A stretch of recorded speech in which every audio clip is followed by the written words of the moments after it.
बिजली बनाने के पारंपरिक तरीके कोल पावर प्लांट और हाइड्रो इलेक्ट्रिसिटी पावर प्लांट सब इतिहास बन जाएंगे। अब स्वच्छ ऊर्जा के क्षेत्र में जापान ऐतिहासिक कदम उठाने की तैयारी कर रहा है। इस प्लान के अनुसार धरती पर सीधे अंतरिक्ष से बिजली आएगी। ये क्रांतिकारी कदम दुनिया की ऊर्जा जरूरतों की तस्वीर बदल देगा। रोटी, कपड़ा और मकान की तरह ही बिजली भी लोगों की मूलभूत आवश्यकता बन चुकी है। घर रोशन करने से लेकर ट्रेन चलाने तक हर जगह बिजली की जरूरत होती है। विद्युत ऊर्जा का निर्माण करने के लिए कोल पावर प्लांट बिजली उत्पादन का परंपरागत तरीका है। इसमें कोयले की मदद से पानी गर्म किया जाता है। इससे बनी भाप के उच्च दाब से टरबाइन तेजी से घूमता है और बिजली का उत्पादन होता है। इसी तरह हाइड्रो इलेक्ट्रिसिटी पावर प्लांट ऐसी जगहों पर बनाए जाते हैं जहां तेजी से पानी का प्रवाह होता है। सबसे पहले बांध बनाकर नदी के पानी को रोका जाता है। ये पानी तेजी से नीचे गिरता है। इसकी मदद से टरबाइन को घुमाया जाता है और बिजली उत्पादन होता है। परंपरागत तरीकों में पवन चक्की का भी इस्तेमाल किया जाता है। इनका प्रयोग उन क्षेत्रों में किया जाता है जहां हवा की गति तेज होती है। पवन चक्की लगाने के लिए एक टावर के ऊपर पंखे लगाए जाते हैं। ये पंखा हवा की वजह से घूमता है। पंखे के साथ शाफ्ट की मदद से एक जनरेटर जुड़ा होता है। जनरेटर के घूमने से बिजली का उत्पादन होता है। अब जापान इन तरीकों से आगे निकलने वाला है। जापान स्वच्छ ऊर्जा के क्षेत्र में एक ऐतिहासिक कदम उठाने की तैयारी कर रहा है। नए प्लान के अनुसार 2026 में ओहिसामा नामक एक डेमोन्स्ट्रेशन सैटेलाइट लॉन्च किया जाएगा। इसका मकसद अंतरिक्ष में पैदा की गई सौर ऊर्जा को सीधे धरती पर भेजना और उसे उपयोगी बिजली में बदलना है।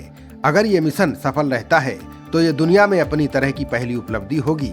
स्पेस बेस्ड सोलर पावर यानी SBSP का मतलब है पृथ्वी की कक्षा में बड़े सोलर पैनल स्थापित करना जो सूरज की रोशनी को बिजली में बदल सके। इसके बाद इस ऊर्जा को माइक्रोवेव या लेजर तकनीक के जरिए वायरलेस तरीके से पृथ्वी पर भेजा जाएगा। जमीन पर मौजूद रिसीविंग स्टेशन इस ऊर्जा को फिर से बिजली में बदलकर ग्रिड में सप्लाई करेगा। ये प्रणाली धरती पर लगे सोलर पैनलों से अलग होगी। ये प्रणाली बादल, बारिश या दिन रात के चक्र से ज्यादा प्रभावित नहीं होगी।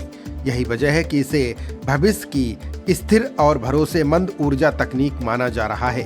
करीब 180 किलोग्राम वजनी ये सैटेलाइट 450 किलोमीटर ऊंचाई वाली कक्षा से माइक्रोवेव के रूप में ऊर्जा भेजेगा। इस ऊर्जा को नागानो प्रांत स्थित उसुडा द्वीप स्पेस सेंटर में मौजूद बड़ी एंटीना के जरिए प्राप्त किया जाएगा। ये सैटेलाइट छोटे रॉकेट काइरोस 5 से प्रक्षेपित किया जाएगा। बता दें कि परीक्षण के दौरान रॉकेट के पिछले प्रयासों में चुनौतियां आई थीं। अब पूरे मिशन को सफल बनाने के लिए अधिक प्रयोग किए गए हैं।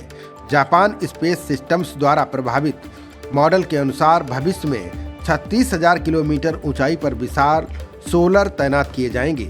माइक्रोवेव के जरिए ऊर्जा को करीब 4 किलोमीटर चौड़ी ग्राउंड एंटीना तक भेजा जाएगा। अनुमान है कि ऐसी एक इकाई लगभग 1 गीगावाट बिजली पैदा कर सकती है। ये टोक्यो की सालाना बिजली जरूरत का 10% से अधिक हिस्सा पूरा करेगी। अमेरिका, चीन और यूरोप भी इस दिशा में शोध कर रहे हैं, लेकिन जापान 1980 के दशक से इस तकनीक पर काम कर रहा है। माइक्रोवेव ट्रांसमिशन और सटीक बीम कंट्रोल ने जापान को अन्य देशों से आगे कर दिया है।